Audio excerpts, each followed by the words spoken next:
avec Patrick Lapalme.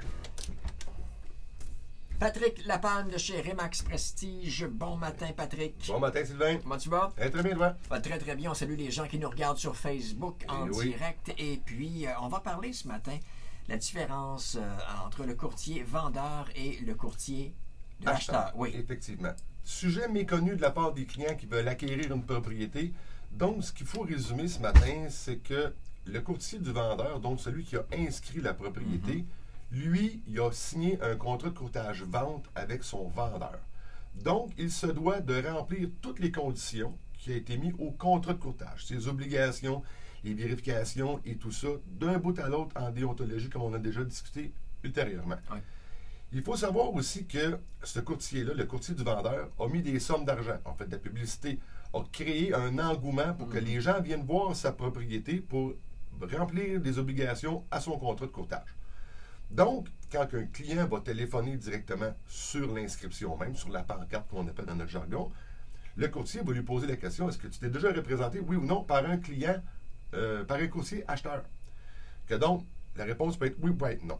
Naturellement, ce que lui va faire, étant donné qu'il a son contrat de courtage signé avec le client vendeur, il y a des informations qui sont confidentielles, qu'il devra garder confidentielles, mais lui, il va faire la facilitation de la transaction, il va vous aider, mais il représente les intérêts de son vendeur et non les vôtres. Parce que moi, si je veux acheter une maison, je peux aussi appeler, je peux t'appeler et dire, Patrick, je me cherche une maison, et là, tu deviens mon courtier acheteur. Et là, moi, suite à l'appel de mon client qui veut acheter une propriété, je vais analyser ses besoins, je vais regarder son financement, je vais tout regarder au complet.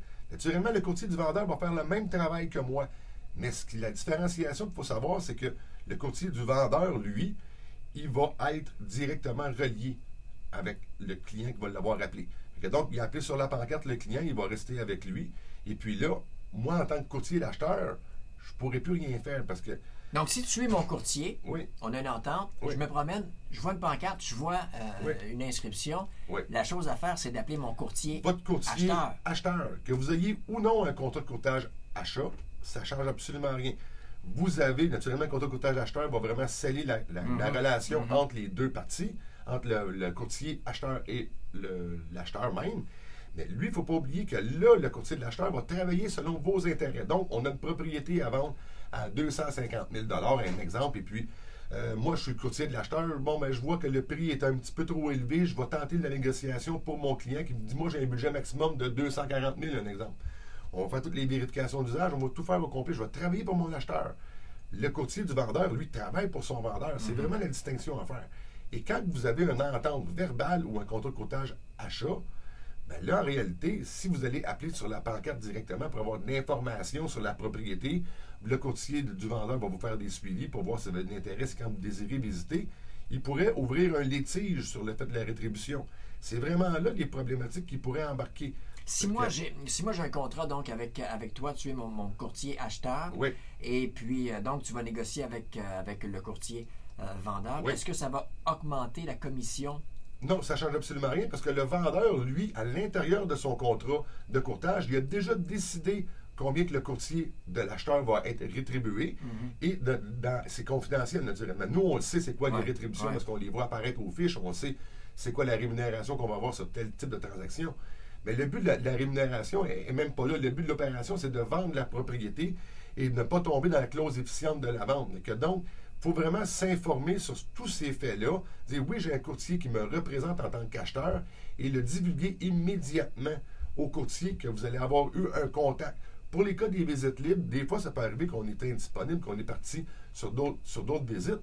Ce qu'il va s'agir de faire, c'est de dire Patrick, moi, je vais aller visiter le 1, 2, 3 rue des Sapins, mais c'est une visite libre qui est là, tu n'es pas disponible. Moi, je vais envoyer un message au courtier pour lui dire Sylvain Morin va venir avec sa conjointe visiter, c'est mes clients à moi. Il faut user de transparence. Il faut vraiment connaître les deux différences sur le contrat de courtage-vente et le contrat de courtage-achat.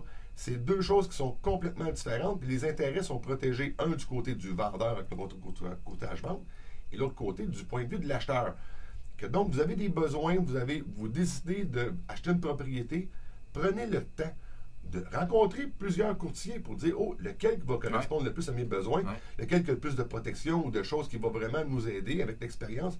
Faites vos devoirs comme n'importe quel type de courtier que vous allez avoir en assurance, peu importe. Mais à partir de là, quand que vous faites des appels directement au courtier du vendeur et vous avez mis en réalité toute l'information que le courtier vous a envoyée, vous a fait visiter, moi, en tant que courtier d'acheteur, je ne peux plus rien faire pour vous dans la majorité des cas parce que vous avez déjà le courtier du vendeur a créé un engouement pour vous vendre la propriété. Si on veut te joindre pour vendre ou pour acheter? Bien, certainement. C'est facile au 450-499-5544. Sur le Facebook, naturellement, tout est disponible maintenant en live et sur la chaîne YouTube, toutes les chroniques sont là. Patrick Lapalme, un but, une passion. Vendu. Bonne journée, mon cher. Bonne journée. Faites des repas. La fameuse question « Qu'est-ce qu'on mange pour souper ?» vous hante. Ne manquez pas tous les jeudis matin, 7h50, Parfait, ça. notre chronique culinaire avec Yoann Duroy. Des trucs, des conseils, de l'équipement, mais surtout des idées de recettes. Restaurant à souper ou le simple repas de semaine. Ne vous terrorisez non plus. Une présentation de Cuisine Libre, du restaurateur averti au consommateur qui en est à ses premiers pas dans la cuisine.